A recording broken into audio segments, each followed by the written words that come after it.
It finally happened. After months of waiting and anticipating, the war has finally rolled out.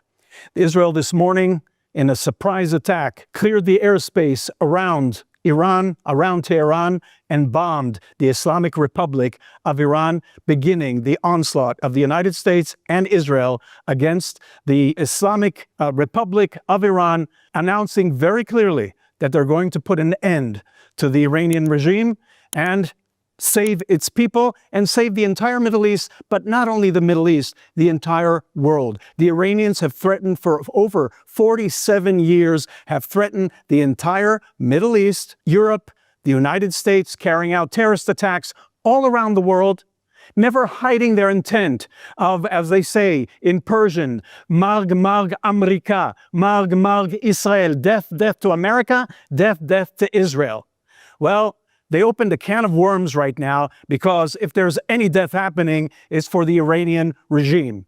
Rumors are abound. The Israeli attack was immediate, and it was singled out to the heads of the Iranian regime. What we're hearing at the moment, there's no official confirmation, is the head of the Iranian regime, Khamenei, was taken out by Israel in the first enormous strike that was taken out on his residence. I can tell you also that from things that I had heard leading up to this, was that Israel had very specific intelligence information that it brought to the attention of the President of the United States. I do not know if it was for this particular event, but putting together everything that I've learned over the years, I would assume that the reason things were delayed was until Israel had total confidence and evidence of the presence of Khamenei and the ability to take him out as the first step of this assault. At 8:30 this morning, we in Israel were awakened to sirens all throughout the country. We all knew immediately what it meant. The state of Israel was put into a state of alert. And then, as we were anticipating, rockets were fired in the direction of Israel. Israel's strike that started earlier this morning was to take out the Iranian threat, missile threat against Israel. And apparently, we have been quite successful with that, because of, compared to what the Iranians promised us would rain down upon us, it's even less than what they fired against Israel last year in January, and then again during the 12-day war that occurred in Iran last June, when they were very successful at striking Israel. So far, we were able to take out their missiles en route to Israel. None of them have succeeded in exploding inside of Israel as of yet. There was some damage that occurred as a consequence of the trajectory of the missiles. When they're taken out, they continue with the trajectory. That's why there are alerts in Israel, so Israelis know to go in to the shelters and the safe areas, so that these pieces of these missiles will fall and can cause damage. Up until now, just a few Israelis were injured as of this report. So this is how it started this morning. Iran did not keep its attack only at Israel. They escalated the situation by launching missiles at U.S. bases throughout the Gulf area.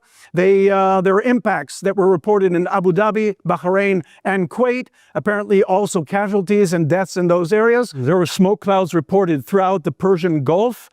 We know that the Houthis in Yemen have awoken once again, and they're promising to send missiles towards Israel as well. Iran has announced that it sent a fleet of drones in the direction of Israel. We have not seen these yet. The first strike by Israel, not only against Khamenei and the heads of the Iranian Revolutionary Guard military commanders, was also against those missile launchers that were directed at Israel. The Iranian air defense systems were also targeted. From what we understand, and from hearing from reports in Israeli media, Israel was instructed by the United States. The United States gave Israel the first strike because it believed that Israeli Air Force experience and our ability that was proven last year would be very important to the United States efforts, that we had the abilities that no other Air Force in the world has by clearing the skies. Now, you have to remember, this is not next door to Israel. This is nearly 2,000 kilometers away from us. This is a strike that requires extraordinary professionalism, and this is what the Israeli military was able to show. So the United States asked us to clear the skies of Iran so that the Americans can also join in. We did that successfully within the first few hours, and now the skies over Iran are clear for any of the Western attacks that are being conducted right now against Iran. In Israel itself, in addition to the Air Force striking and the Air Command Defense, or the Air Defense Command, also 160,000 Israeli reservists were mobilized. I know this from my own home. My son was called up in the paratroopers.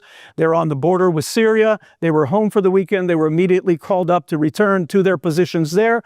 But almost every home in Israel has somebody who was called up today. And right now, for the infantry, is the defense of the borders of Israel against any of the proxies of Iran who may have silly ideas on their part about attacking Israel. So far, we know that despite that a lot of the attacks were directed towards the north of Israel, it has all come from Iran.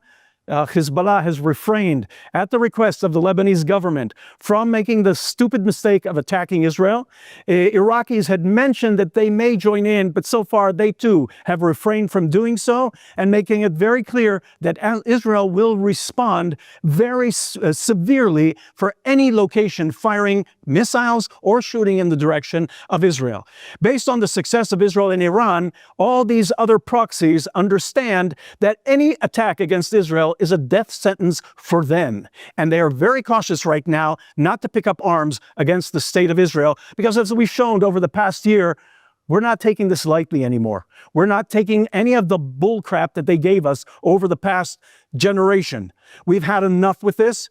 The state of Israel is showing exactly what the strength of the Jewish people in the state of Israel is. And if anybody wants to take us on, bring it on. We'll show them how big of a mistake it is on their part. President of the United States, Donald Trump, spoke to the American people today, making it very clear that they're going to finish the Iranian regime.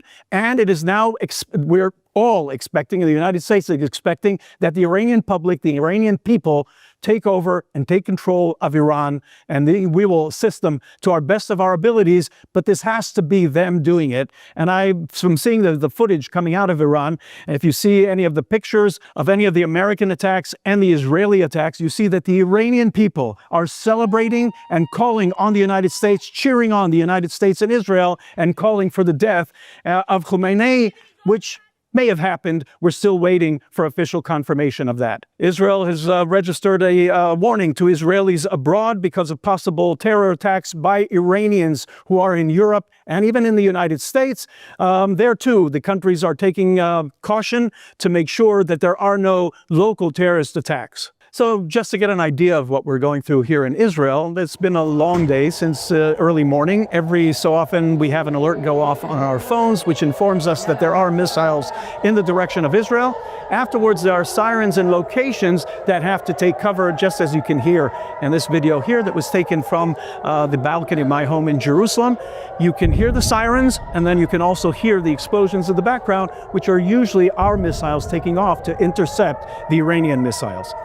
But the atmosphere in Israel is not one of fear or concern. You can see that the early morning of Shabbat, it is the Sabbath here in Israel, and people had to leave the synagogues and go into the shelters. And from these pictures taken somewhere in Israel, you see that the strength and the might of the Israeli people is very clear.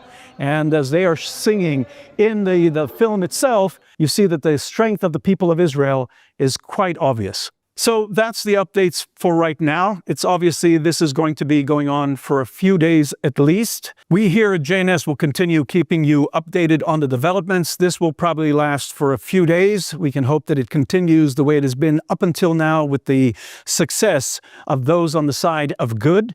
And we're here. We'll keep you updated on periodic interviews, analysis, and commentary by Israelis that will be giving you interviews here on JNS. I'm Daniel Seaman. Thank you for being with us, and I'll be with you also as these days unfold before us.